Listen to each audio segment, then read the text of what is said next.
Τελευταία μέρα. Ας ξυπνήσω. Ωραία, να αφήσω τα πράγματά μου, να πάω να κάνω ένα μπάνιο μια γρήγορη. Ωραία, βάζω την πετσέτα μου, βγάζω τις πιτζάμες μου και πάω για το μπάνιο. Βάζω πάνω για τα μαλλιά. Ωραία, λούζουμε λίγο. Ωραία, να βάλω λίγο το μουσι μου. Ωραία. Να βάλω κάτι πιτσάμες μου στα πλήτα. Ωραία. Ωραία. Θα βάλω στο πλυντήριο. Και να φορτίσω τα δόντια μου. Ωραία. Κάτσε να... Πού είναι το ποτηράκι μου.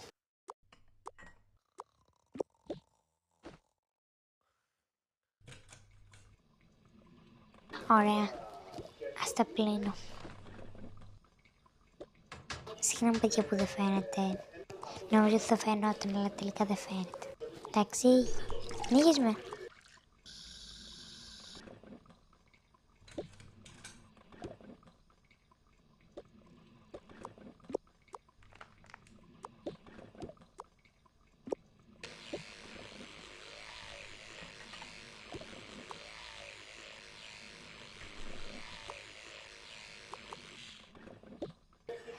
Ωραία.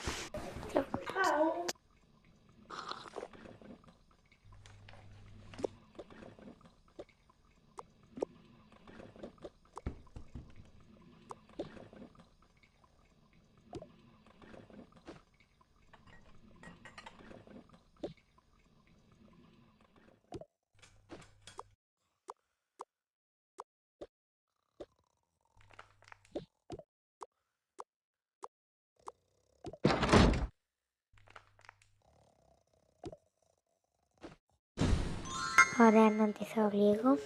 Θα βάζω στα όπλητα, αυτά θα βάλω σήμερα. Ωραία. Παιδιά, θα πάμε, μπορεί να πάμε part 2. Γι' αυτό ξέρω το βίντεο απλώς. Δεν μου βγαίνει. Είναι λίγο πολύ. Ωραία. Ωραία. Παιδιά, θα έλεγα σε λίγο πάμε part 2.